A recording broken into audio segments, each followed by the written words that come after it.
Hello, this is Peter Svidler for Chess24 and the first video in my new opening series. This series will be dedicated to a position in the Spanish opening which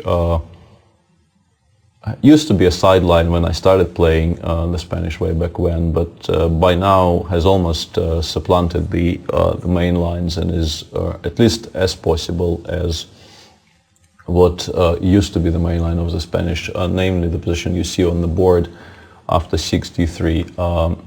White plays 6d3 instead of rook e1 in order to, first and foremost, to try and avoid. I think the marshal is the main thing White is fighting by making this move, but there is now a lot of theory surrounding this move as well, and this series will try and make sense of that theory from White's perspective. I'm not going to be touching on many of White's choices on the following moves. I will be trying to give you what I think are the best options. One thing I need to briefly mention is that making these videos is harder for me than making videos on the Grunfeld for two reasons. First and foremost, my familiarity with the material, so to speak, is higher when I speak about the Grunfeld. Even though I've been playing the Spanish with both colors for 20 years, give or take, I still feel that I'm more at home with Grunfeld than in these positions. And secondly, and in some cases I think more importantly, these days it's much easier to prove black is fine in most openings, most, let's say, correct openings, and these days this includes almost any opening, I think. It's much easier to prove that black is fine than to prove that white is better. So sort of an advanced warning for people watching this.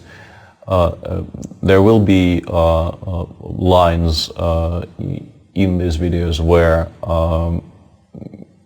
try as I might, I did not really find any clear-cut advantage for White.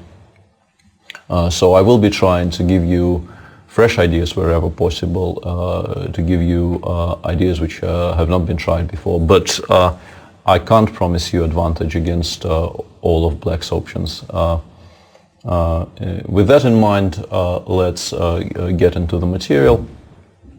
In the position you see on the board, Black has two major choices. One is b5 and the second one is d7, d6, because obviously White is already threatening to take on c6 and to win the e5 pawn. b5 is the more popular of the two, and we will come to it in later videos, but in the first bunch of videos we will be looking at the position arising after d6. Here Black already created a serious positional threat of playing b5, bishop b3 and knight a5, winning, well, exchanging the light squared bishop, which is White's maybe main asset in the Spanish and should not be exchanged off lightly. Therefore, White has two options here. One is c4 and the other one is c3.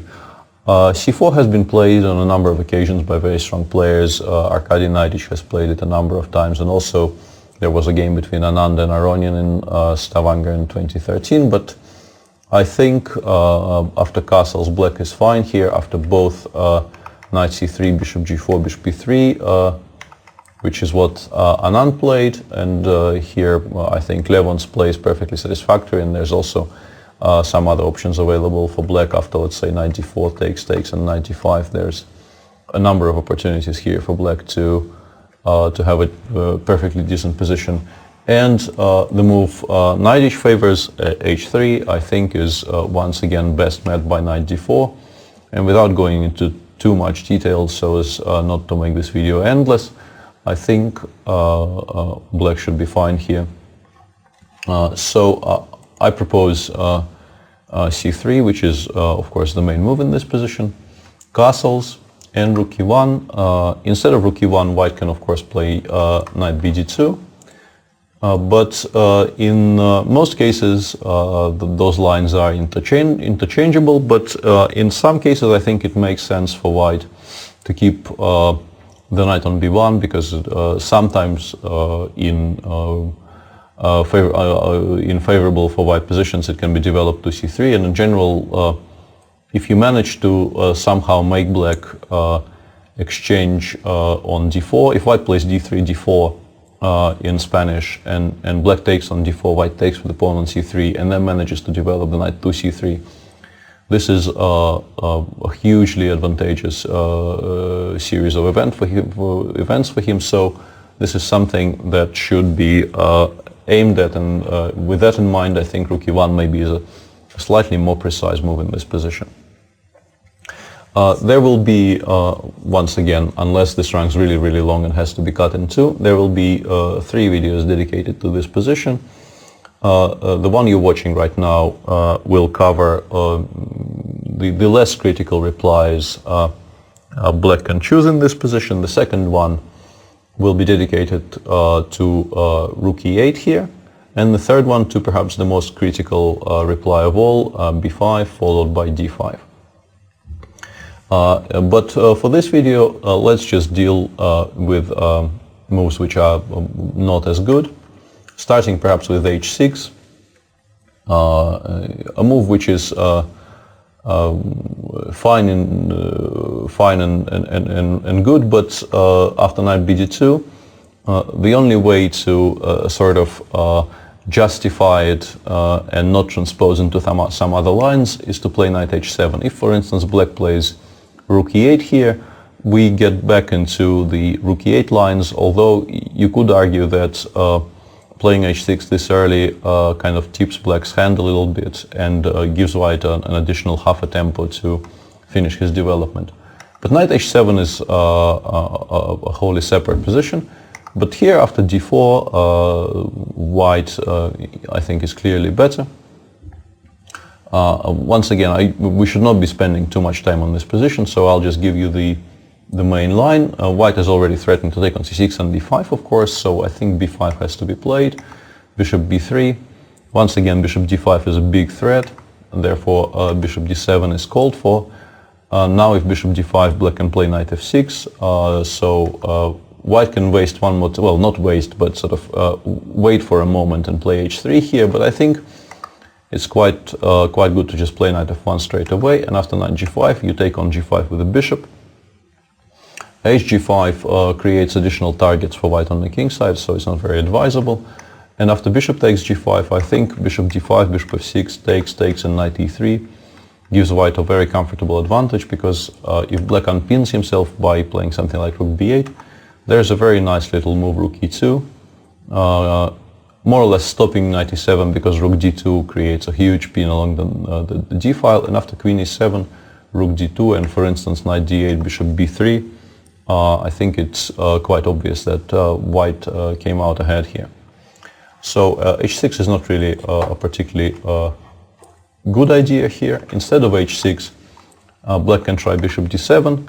But the thing about bishop d7, once again, it's a perfectly normal move, considered sort of out of context. But after knight bd2, black will more or less have to play rook e8, because there's no other comfortable way of finishing his development and restructuring his pieces. And in terms of the rook e8 variation, bishop d7 is a move black does not really need. So in a way it's a bit of a wasted tempo, and after knight f1, knight g3, and let's say g6, h3, bishop g7, d4, white gets more or less everything he could hope for in this line.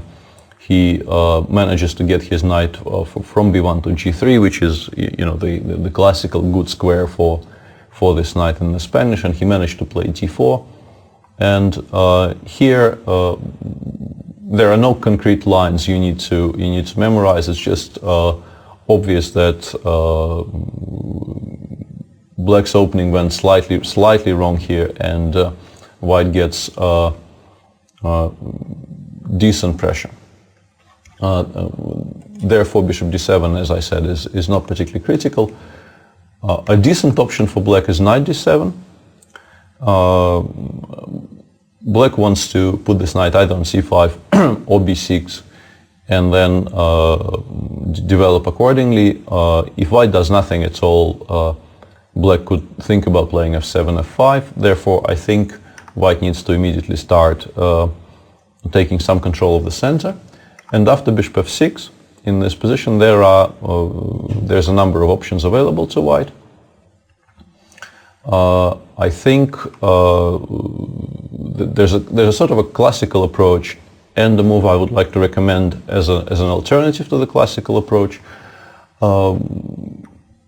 White can play bishop c2, which is something, for instance, Alexei Shirov did against Nigel Short some time ago. And after knight b6, h3, Nigel played bishop d7. It's also possible to play g6 here, and if black gets bishop g7 in, I think his position is quite harmonious and very, very playable. I don't think bishop c2 is perfectly normal, of course. I'm not saying it's a bad move, but I think it's not as critical as the other opportunities. White can also play bishop e3, which is something Vougar Gashimov did in his game against Evgeny Nair in a Bundesliga game in 2011.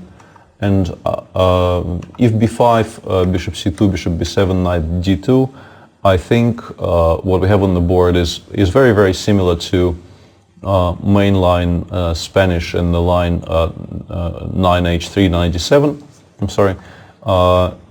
And basically, white manages to finish his development quite comfortably here, and the fact that he made some other useful move instead of the move h2, h3 should be to his advantage, which is a constant theme in this line, especially in positions where white plays d3, d4 at a later date. He is aiming to compensate for the fact that he played d2 in two moves instead of the normal one by, first of all, generally retreating to c2 if the bishop is chased away from a4 and not b3. And because in many positions in the Spanish you have to play bishop c2 at a later point, and here white plays bishop c2 in one tempo if allowed. To sort of save some time on that.